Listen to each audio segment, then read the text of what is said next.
Hello दोस्तों, मैं Arvind Sharma ST online nursing classes में एक बार फिर से आपका हार्दिक अभिनंदन करता हूं। आज हम पढ़ेंगे एंटी पार्किंसन ड्रग्स के बारे में, जो कि नर्सिंग कॉम्पिटिटिव एग्जाम के पॉइंट ऑफ व्यू से काफी इंपॉर्टेंट है। और एंटी पार्किंसन ड्रग पढ़ने से पहले हम बात करेंगे पार्किंसन डिजीज के बारे में। इसमें से भी एमसीक्यूज बनते हैं, इंपॉर्टेंट एमसीक्यूज बनते हैं। इसमें पार्किंसन डिजीज की बात करें तो पार्किंसन डिजीज एक न्यूरो डीजनरेटिव डिसऑर्डर होता है, जो कि सब्सटेंशिया नाइग्रा के डीजनरेशन के कारण होता है। और सब्सटेंशिया नाइग्रा जो कि डोपामिन का रिलीज करता है। तो मैं यहां पे लिख दूं, it is a neuro degenerative disorder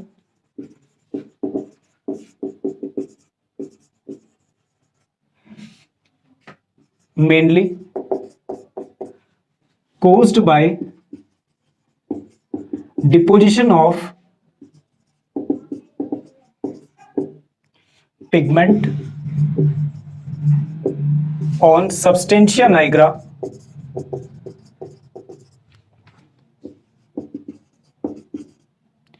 due to old age।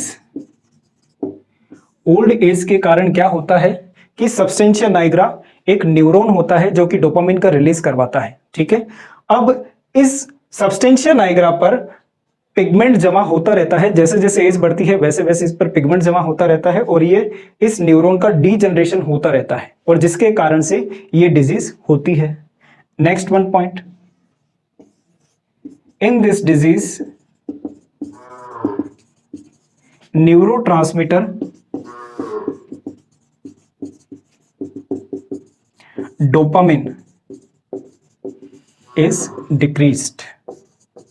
इस डिजीज में क्या होता है, डोपामिन का लेवल कम हो जाता है। ठीक है, और ये मेनली ओल्ड एज में मोस्ट कॉमनली पाई जाती है डिजीज। ठीक है, चले अब डोपामिन का लेवल डिक्रीज कैसे कैसे होता है। एक तो ओल्ड एज में होता है और ओल्ड एज के अलावा भी डोपामिन का रिलीज डिक्रीज होता है।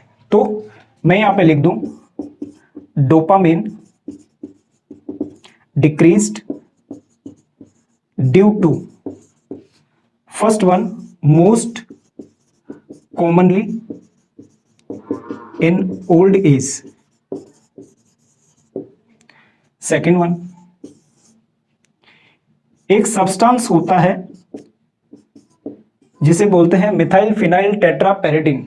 यह सब्सटेंस मेनली हेरोइन में मिलाया जाता है, हेरोइन को कंटामिनेट करने के लिए और हेरोइन को लो क्वालिटी का हेरोइन बनाने के लिए। और यह सब्सटेंस मेनली सब्सटेंशिया नाइग्रा को, जो कि डोपामिन का रिलीज करवाता है, उसको डीजनरेट करने का काम भी करता है। Next one, anti psychotic drug. और एंटी साइकोटिक ड्रग्स डोपामिन के रिलीज को इनहिबिट करती है। और अगर डोपामिन का रिलीज इनहिबिट हो गया मतलब डोपामिन का लेवल कम हो गया, जिसकी वजह से क्या हो जाता है, Parkinson disease. Obviously anti psychotic drug dopamine के लेवल को कम करती है, लेकिन उसमें एक्स्ट्रा पिरामिडल सिम्टम के रूप में स्यूडो पार्किंसन होता है। ठीक है, नेक्स्ट वन बात करते हैं फंक्शंस ऑफ डोपामिन। डोपामिन के फंक्शंस क्या है, ध्यान देना। फर्स्ट वन फंक्शन है टू इनिशिएट द मूवमेंट और टू फैसिलिटेट द मूवमेंट। पहला फंक्शन है इसका, मूवमेंट को ये इनिशिएट करवाता है। दूसरा फंक्शन है to facilitate the movement, movement को फैसिलिटेट करवाता है। ठीक है, अब मूवमेंट को इनिशिएट और फैसिलिटेट कैसे करवाता है, ध्यान देना कि जब मैं ये नाम अपना लिखता हूं तो मेरा हाथ कुछ इस प्रकार से होना चाहिए, मेरे हाथ का ये एंगल होना चाहिए और मैं कुछ इस प्रकार से लिखना चाहिए। तो ये सब कुछ कौन करवाता है, ये सब कुछ करवाता है डोपामिन, कि किस तरीके से मेरे नाम को इनिशिएट करना है और किस तरीके से मेरे मूवमेंट को फैसिलिटेट करवाना है। ठीक है, नेक्स्ट वन,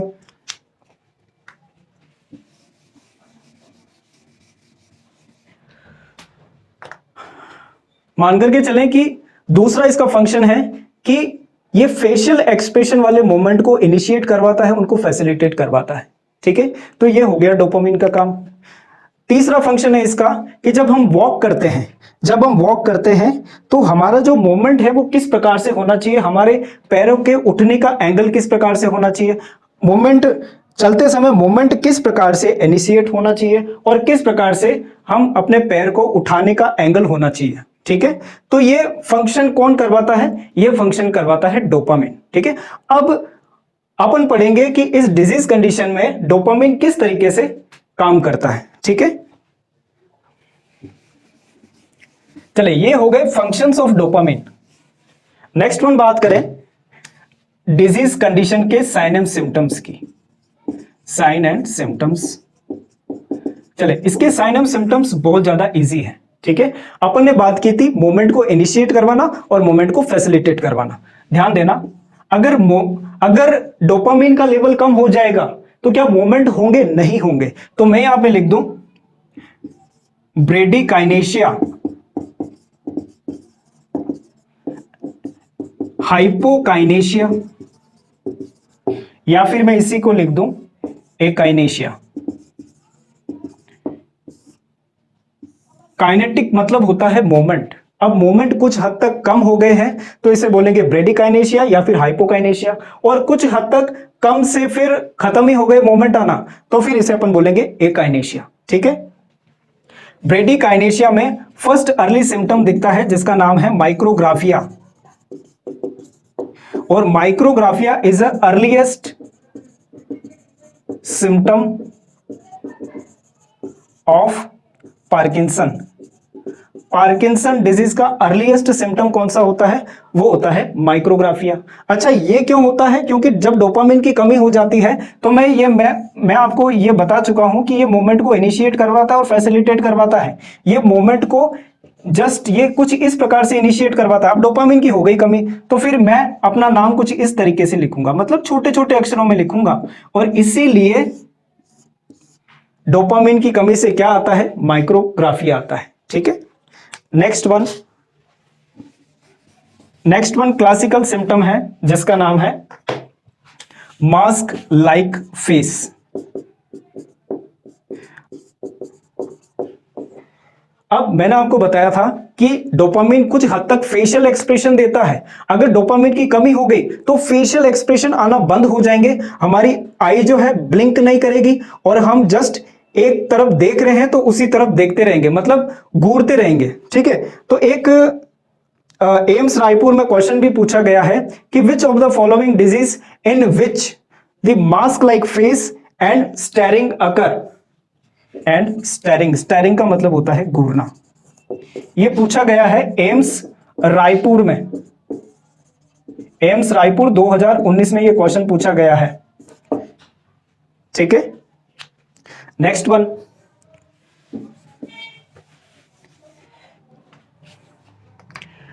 वन ये एक्चुअली में वॉकिंग के टाइम में ये मूवमेंट को इनिशिएट करवाता है और फैसिलिटेट करवाता है।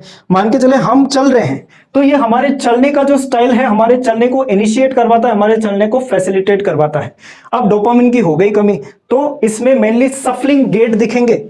नेक्स्ट वन क्लासिकल सिम्टम है जिसका नाम है shuffling gait. Next one classical symptom है जिसका नाम है सफलिंग गेट। ठीक है, सफलिंग गेट का मतलब होता है कि पांवों को ऐसे घसीटते हुए चलना। ठीक है, उसको मूवमेंट को इनिशिएट करने में प्रॉब्लम होगी। अगर कोई धक्का देगा आदमी तो फिर उसके मूवमेंट थोड़े से बढ़ जाएंगे, लेकिन उससे होगा सफलिंग गेट, पांवों को घसीटते हुए चलना। ठीक है, नेक्स्ट वन में बात करूं, अगर डोपामिन का लेवल कम होता है तो डोपामिन के साथ में एक और न्यूरोट्रांसमीटर काम करता है जिसका नाम है एसिटाइलकोलिन। जब डोपामिन का लेवल कम होता है तो एग्जैक्टली एसिटाइलकोलिन का लेवल बढ़ता है, लेकिन यह बढ़ता नहीं है। जब डोपामिन का लेवल कम हो जाता है तो यह अपने आप ही बढ़ जाता है। जब एसिटाइलकोलिन का लेवल बढ़ता है तो पेशेंट को आते हैं ट्रिमर्स, जिसे पिल रोलिंग ट्रिमर्स या रेस्टिंग ट्रिमर्स भी कहते हैं। पेशेंट को आती है रेजिडिटी, उसकी बॉडी पूरी की पूरी अकड़ जाती है। ठीक है, और जिस समय पेशेंट को पिल रोलिंग ट्रिमर्स आए उस समय पेशेंट को एक हाथ में ऑब्जेक्ट दे देना चाहिए जिसके चलते पिल रोलिंग ट्रेमर्स में कुछ इजाफा मिल सके। ठीक है, ये हो गए क्लासिकल साइन एंड सिम्टम है, most important sign and symptoms जो कि नर्सिंग कॉम्पिटिटिव एग्जाम में पूछे जाते हैं। नेक्स्ट वन अपन बात करते हैं एंटी पार्किंसन ड्रग्स की। ठीक है, और एंटी पार्किंसन ड्रग्स में ड्रग ऑफ चॉइस के रूप में दी जाती है लीवोडोपा प्लस कार्बिडोपा, और इन ड्रग्स के अपन मैकेनिज्म ऑफ एक्शन भी पढ़ेंगे। सो मैं यहां पे लिख दूं drug of choice for Parkinson disease कौन सी है, लीवोडोपा प्लस कार्बिडोपा। अब लीवोडोपा और कार्बिडोपा को साथ में क्यों देते हैं, मैं यहां पे लिख दूं, एक तरफ आ जाएगा ब्लड, एक तरफ आ जाएगा ब्रेन, और ये हो गया बैरियर। ठीक है, अच्छा ब्लड में जो डोपा होता है वह ब्लड ब्रेन बैरियर को क्रॉस कर सकता है। ठीक है, अच्छा डोपा जब ब्लड में होता है तो ब्लड में एक एंजाइम होता है जिसका नाम है पेरिफेरल डोपा डीकार्बोक्सिलेज। ये एंजाइम डोपा को डोपामीन में कन्वर्ट करता है। जब डोपा डोपामीन में कन्वर्ट हो जाएगा तो जो डोपामीन है वह ब्लड ब्रेन बैरियर को क्रॉस नहीं कर सकता है। ठीक है, और जो डोपा है वह ब्लड ब्रेन बैरियर को क्रॉस करके ब्रेन में जाएगा, और ब्रेन में जाकर के किस में चेंज होगा, डोपामीन में चेंज होगा। और डोपामीन में चेंज करने वाला एक एंजाइम होता है जिसका नाम है सेंट्रल डोपा डीकार्बोक्सिलेज, डीकार्बोक्सिलेज। ठीक है, ये सेंट्रल डोपा डीकार्बोक्सिलेज ब्रेन में उपस्थित डोपा को किस में कन्वर्ट करता है, डोपामीन में कन्वर्ट करता है। अच्छा अपन ब्लड में देंगे क्या, लीवोडोपा, और जो लीवोडोपा है वह एज अ डोपा का काम करेगी। ठीक है, आपने जब लीवोडोपा दी तो लीवोडोपा को मतलब डोपा को पेरिफेरल डोपा डीकार्बोक्सिलेज की उपस्थिति में ये डोपामीन में कन्वर्ट हो जाएगा। ठीक है, अच्छा डोपामीन में कन्वर्ट होने को रोकने के लिए क्या दी जाती है, कार्बिडोपा दी जाती है, और ये carbidopa drug peripheral dopa decarboxylase को इनहिबिट करता है। अच्छा इसको इनहिबिट करने का फायदा क्या है कि ये जो डोपा है वह ब्लड में से कहां चला जाएगा, ब्रेन में चला जाएगा, और ब्रेन में उपस्थित सेंट्रल डोपा डीकार्बोक्सिलेज ये डोपा को किस में कन्वर्ट कर देगा, डोपामीन में कन्वर्ट कर देगा, और डोपामीन की नीड पूरी हो जाएगी। ठीक है, ये हो गई एंटी पार्किंसन ड्रग की मैकेनिज्म ऑफ एक्शन। बात करते हैं हाइपर प्रोलैक्टिनीमिया। ठीक है, यह भी कुछ हद तक पार्किंसन डिजीज से रिलेटेड है। इसमें हो जाता है डोपामिन की कमी।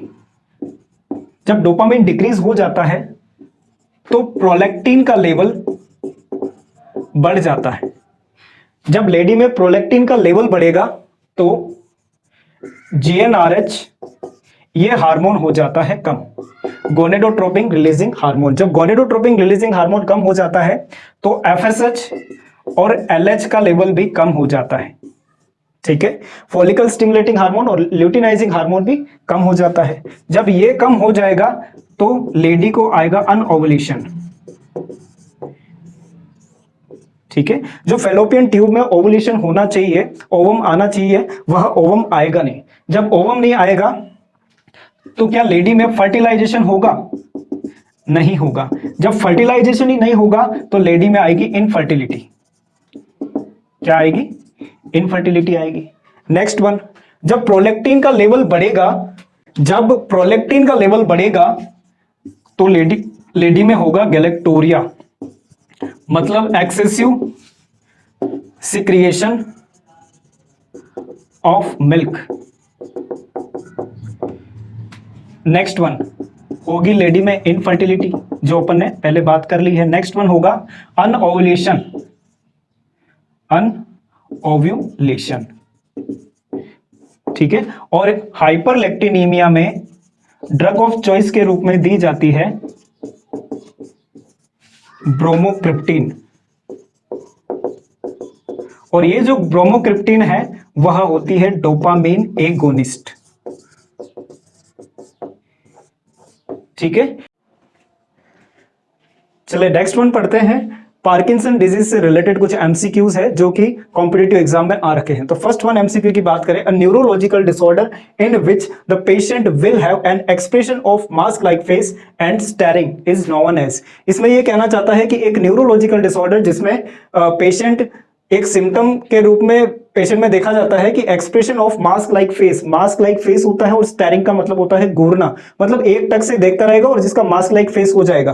तो अपन पढ़ते हैं first number A, myasthenia gravis. Myasthenia gravis mainly acetylcholine के रिसेप्टर पर कुछ एंटीबॉडी, ऑटो इम्यून एंटीबॉडी जमा होने से माइस्थेनिया ग्रेविस डिजीज कोज होती है। नेक्स्ट वन बात करें हंटिंगटन कोरिया की, तो मैं आपको बता दूं हंटिंगटन कोरिया क्रोमोसोम नंबर 4 में म्यूटेशन के कारण होती है हंटिंगटन कोरिया, जिसमें हैप्हाजार्ड मूवमेंट आते हैं, जर्किंग मूवमेंट आते हैं, इनवॉलंटरी मूवमेंट आते हैं। ठीक है, नेक्स्ट वन बात करें अल्जाइमर डिजीज की, तो अल्जाइमर डिजीज भी एक न्यूरोलॉजिकल डिसऑर्डर है जिसमें मोस्ट कॉमनली देखा जाता है पर्सन में लॉस ऑफ मेमोरी। ठीक है, और अल्जाइमर डिजीज को अल्जाइमर डिमेंशिया के नाम से भी जाना जाता है। नेक्स्ट वन बात करें पार्किंसन डिजीज, तो पार्किंसन डिजीज में मेनली मास्क लाइक फेस और स्टेरिंग देखी जाती है। तो ये राइट आंसर हुआ पार्किंसन डिजीज।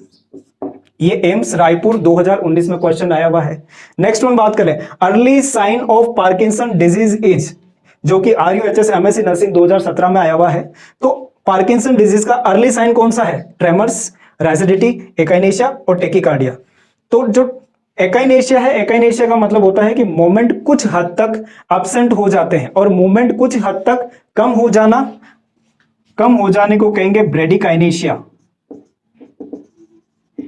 या फिर हाइपोकाइनेशिया, और मोमेंट एकदम अब्सेंट होने को बोलेंगे एकाइनेशिया। ठीक है, तो एकाइनेशिया जो है मेनली अर्ली साइन के रूप में नहीं देखा जाता है।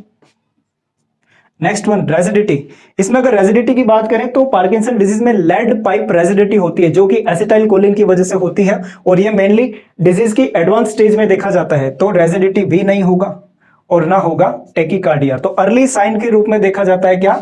ट्रेमर्स। और अपन अर्ली सिम्टम्स की बात करें तो अर्ली सिम्टम में आएगा माइक्रोग्राफिया।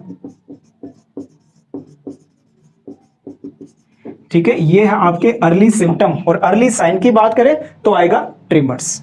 नेक्स्ट वन है एक नर्स जो कि लिवोडोपा क्लाइंट को दे रही है, पार्किंसन डिजीज के क्लाइंट को दे रही है, which therapeutic effect does the nurse expect the medication to produce. ठीक है, इसके थेरेप्यूटिक इफेक्ट पूछे हैं जो कि RAK MSc नर्सिंग 2018 में क्वेश्चन आया हुआ है। चलें फर्स्ट बात करें increase the acetyl choline production, तो क्या ये एसिटाइल कोलिन के प्रोडक्शन को बढ़ाती है? नहीं सर, ये नहीं बढ़ाती है। Next one regeneration of injured thalamic cells, क्या ये इंजर्ड जो भी थैलेमाई में इंजर्ड हुई है, थैलेमाई की जो सेल है वो इंजर्ड हुई है, तो इसमें रीजनरेशन के लिए दी जाती है? नहीं सर।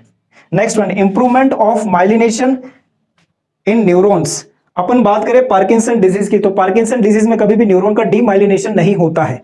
ठीक है, और जो लिवोडोपा दी जाती है वो एक तरह की काम करती है, अपन ने जस्ट मैकेनिज्म ऑफ एक्शन में पढ़ा था कि ये ड्रग मेनली डोपा का काम करती है। ठीक है, और डोपा ब्लड ब्रेन बैरियर को क्रॉस करके और फिर डोपा से डोपामिन में कन्वर्ट होता है, जिसके चलते डोपामिन बनता है और डोपामिन का स्तर बढ़ जाता है। तो अपन बात करें replacement of neurotransmitter in brain, बिल्कुल सर यही जवाब है, क्योंकि ये न्यूरोट्रांसमीटर डोपामिन का रिप्लेसमेंट करती है। ठीक है, तो ये हो गए कुछ इंपॉर्टेंट एमसीक्यूज जो कि प्रीवियस कॉम्पिटिटिव एग्जाम में पूछे गए हैं। अगर हमारी क्लास आपको अच्छी लगी हो तो हमारे चैनल को सब्सक्राइब करें और वीडियो को लाइक करें। Thanks to all.